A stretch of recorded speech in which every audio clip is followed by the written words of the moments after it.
A ressurreição de Cristo. Irmãos, quero lembrar-lhes o evangelho que lhes preguei, o qual vocês receberam e no qual estão firmes.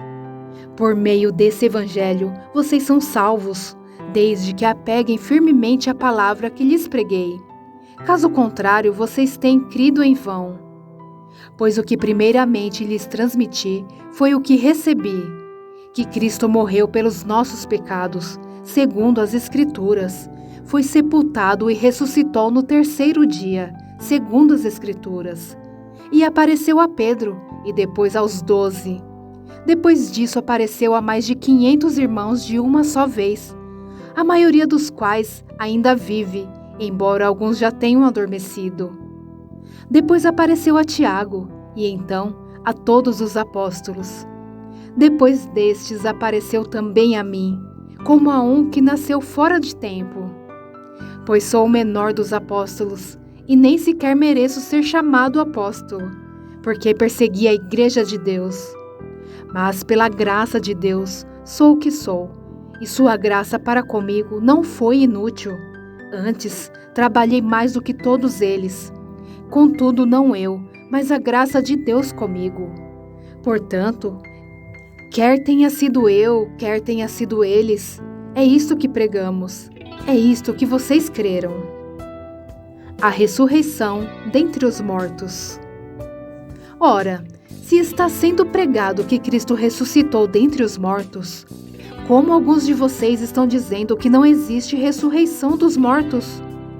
Se não há ressurreição dos mortos, nem Cristo ressuscitou. E se Cristo não ressuscitou, é inútil a nossa pregação, como também é inútil a fé que vocês têm. Mais que isso, seremos considerados falsas testemunhas de Deus, pois contra ele testemunhamos que ressuscitou a Cristo dentre os mortos. Mas se de fato os mortos não ressuscitam, ele também não ressuscitou a Cristo. Pois se os mortos não ressuscitam, nem mesmo Cristo ressuscitou. E se Cristo não ressuscitou, inútil é a fé que vocês têm, e ainda estão em seus pecados. Neste caso, também os que dormiam em Cristo estão perdidos. Se é somente para esta vida que temos esperança em Cristo, somos de todos os homens os mais dignos de compaixão. Mas de fato, Cristo ressuscitou dentre os mortos, sendo ele as primícias dentre aqueles que dormiram. Visto que a morte veio por meio de um só homem, também a ressurreição dos mortos veio por meio de um só homem. Pois da mesma forma como em Adão todos morrem, em Cristo todos serão vivificados, mas cada um por sua vez. Cristo, o primeiro. Depois, quando ele vier, os que lhe pertencem. Então virá o fim, quando ele entregar o reino a Deus, o Pai, depois de ter destruído todo domínio, autoridade e poder. Pois é necessário que ele reine até que todos os seus inimigos sejam postos debaixo dos seus pés. O último inimigo a ser destruído é a morte, porque ele tudo sujeitou debaixo de seus pés. Ora, quando se diz que tudo lhe foi sujeito, fica claro que isso não inclui o próprio Deus, que tudo submeteu a Cristo. Quando, porém, tudo lhe estiver sujeito, então o próprio Filho se sujeitará àquele que todas as coisas lhe sujeitou, a fim de que Deus seja tudo em todos. Se não há ressurreição, que farão aqueles que se batizam pelos mortos? Se absolutamente os mortos não ressuscitam, por que se batizam por eles?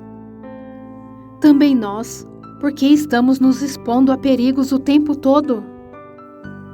Todos os dias enfrento a morte. Irmãos, isso digo pelo orgulho que tenho de vocês em Cristo Jesus, nosso Senhor. Se foi por meras razões humanas que lutei com feras em Éfeso, que ganhei com isso? Se os mortos não ressuscitam, comamos e bebemos, porque amanhã morreremos. Não se deixe enganar. As más companhias corrompem os bons costumes. Como justos, recuperem o bom senso e parem de pecar, pois alguns há que não têm conhecimento de Deus. Digo isso para a vergonha de vocês.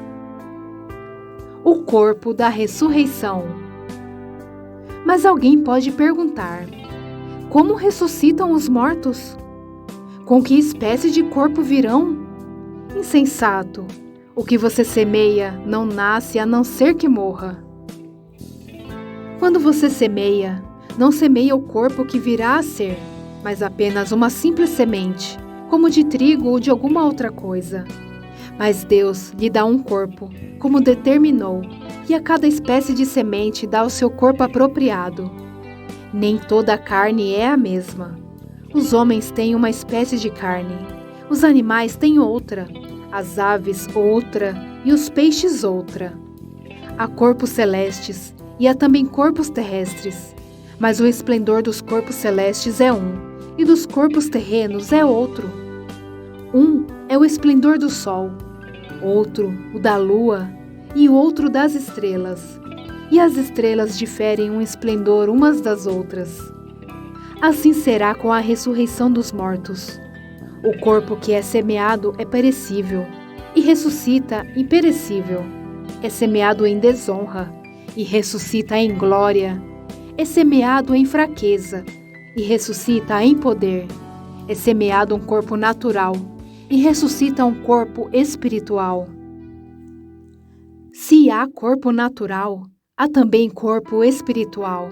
Assim está escrito: o primeiro homem, Adão, tornou-se um ser vivente.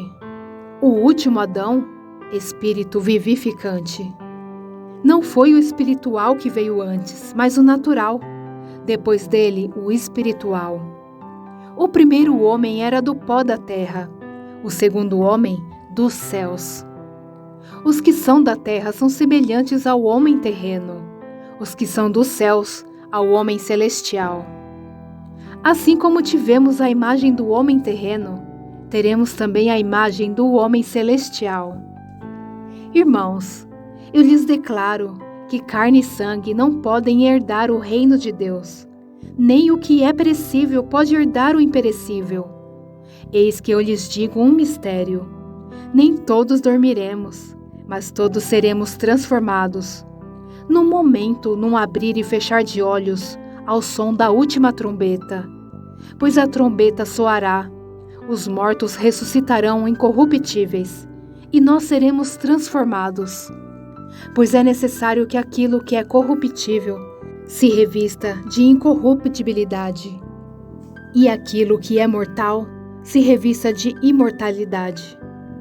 Quando, porém, o que é corruptível se revestir de incorruptibilidade, e o que é mortal de imortalidade, então se cumprirá a palavra que está escrita: a morte foi destruída pela vitória. Onde está, ó morte, a sua vitória? Onde está, ó morte, o seu aguilhão? O aguilhão da morte é o pecado, e a força do pecado é a lei. Mas graças a Deus, que nos dá a vitória por meio de nosso Senhor Jesus Cristo.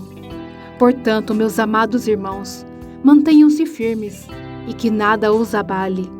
Sejam sempre dedicados à obra do Senhor, pois vocês sabem que no Senhor o trabalho de vocês não será inútil.